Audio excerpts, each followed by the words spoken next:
Live 5 News starts now with breaking news.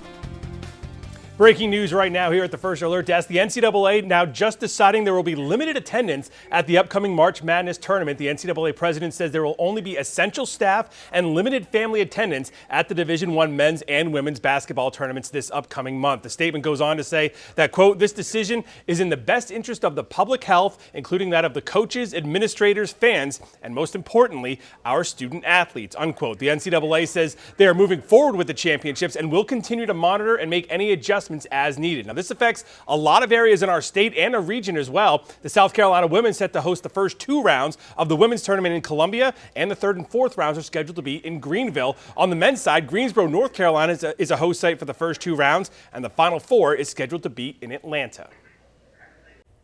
And more breaking news now on the coronavirus outbreak. DHEC officials say they are investigating a new possible case in Lancaster County. Health officials say this case involves a woman, and at this time, there is no known travel outside of the state or contact with another case.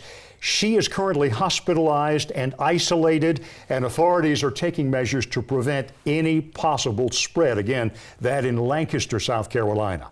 Now, more than 900 cases have been confirmed across this country, 8 times more than just a week ago.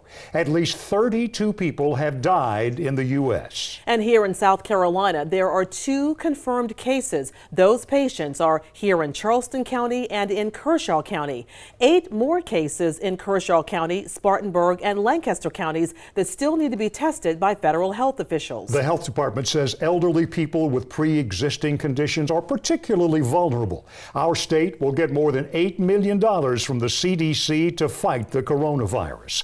We know you, like us, have a lot of questions about how schools are protecting our kids. And we have reached out to districts across the Lowcountry about the focus of cleaning school buses. Berkeley, Colleton, Dorchester District 2, along with Durham School Services, says they are intensifying their cleaning protocols. As for inside the classroom, districts across the Lowcountry have said they are heightening their level of cleaning, including using hospital-grade disinfectant. Some schools also say they're in the early stages of discussing e-learning.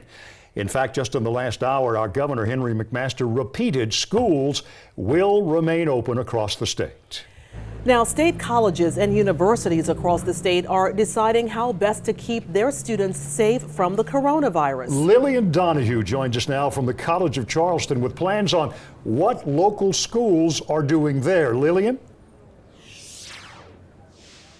Well, here at the College of Charleston, they have more than 10,000 students sharing just roughly blocks here downtown. And tomorrow, for Thursday, they're test driving a brand new online system for all of those students, just in case they might have to have an emergency closure of those in-person classrooms. Now, in-person classes will be suspended from 8 a.m. until 10 p.m. tomorrow, with the exception of scheduled exams, lab, and field work. It's just a precautionary step they're taking to use the system in the event of any potential emergency closure. The college is also working on a website for students with remote learning resources.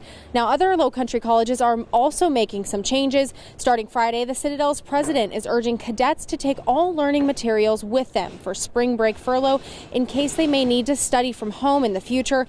The Citadel has also asked 23 students studying abroad to return to the United States. And finally, Trident Tech has suspended all study abroad and international travel until the end of May. And domestic travel from the Tri-County area is suspended until April 3rd. Trident Tech has also canceled sponsored events this month, like the Youth Apprenticeship Conference, Retiree Luncheon, Nursing Alumni Event, and a meeting for Chief Academic and Student Services Officers. Now, I spoke to multiple students here at CFC about how they're feeling going into spring break next week. They do say that although they are prepared to have to do classes online in the future if they need to, they really hope, many hope, that they can still continue out those in-person classes throughout the rest of the semester. I'll have more on what they said coming up at 6. Reporting live in downtown Charleston, Lillian Donahue, Live 5 News. All right, thank you, Lillian. And still ahead, we will be live in Columbia, where University of South Carolina officials have canceled classes and events for all of next week. We will see, Ann, how this will affect both students and student athletes at the school. Now, the Charleston Airport also taking precautions right now. Officials say they are increasing cleaning efforts to help prevent the spread of coronavirus. They're also adding bottles of hand sanitizers around ticket counters. Cleaning crews are also disinfecting all public areas as much as possible. Again, this is at the Charleston International Airport. We want to make sure you're getting the information and help you need for general questions you have about the coronavirus. You can call the State Health Department's CARE line at the number you see on your screen. It's available weekdays from 8 a.m. to 6 p.m. And if you believe that you are experiencing symptoms, MUSC, Roper St. Francis, and Trident Medical have set up virtual care options that you can take advantage of. We will continue to update you on the coronavirus and steps that local businesses are taking to keep you safe. You'll find all of that information on our website at live5news.com, and we have a special section for you. Now look at this. The sun is shining over Charleston this afternoon. That spring-like weather you're feeling will continue over the next few days. Another beautiful day. Meteorologist Stephanie Sign in the First Alert Weather Center. And Steph, it's been so beautiful this week. That's going to continue, guys, which is great news. Those warmer temperatures will just push on through the end of our work week. Also have a slight rain chance, but as we take a look outside this afternoon, no complaints, especially when you look at our temperature. Look at that, 77 degrees. Of course, that southwesterly flow is really helping drive in those warmer digits. A little breezy in some spots this afternoon, but our temperature map, look at Moncks Corner, 80 degrees right now, 78 in Kingstree, also in Somerville, 76 in Orangeburg. So all in all, a very comfortable afternoon and evening ahead of us. What about the rain, though? We do have the chance of a few off and on showers, not only this afternoon, but overnight into tomorrow as well.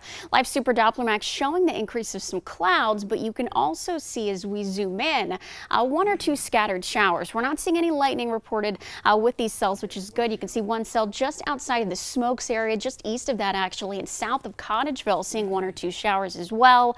Long Ridge area tracking a shower that's moving into Murraysville as we speak. One cell's moving out of Moncks Corner into the old Cordsville area. So do keep in mind, could see a few scattered showers for the afternoon, but nothing too heavy expected in that forecast. We'll talk more about it coming up in a few minutes. Let's check in with traffic. Traffic flow map, really haven't seen too many issues. Not a bad Wednesday afternoon. And of course, you have plenty of sunshine for the drive. You can see that here. We're slowing down though. 526 westbound, of course, you can probably guess where this is, leading up to the Don Holt Bridge, slowing down as usual. This is the Ravenel entrance. Unfortunately, it looks like it froze up on me this afternoon, but smooth sailing here as well. Some drive times, a quick update on 526 westbound. Typical slow spot drive time right around 42 minutes. Drive safely.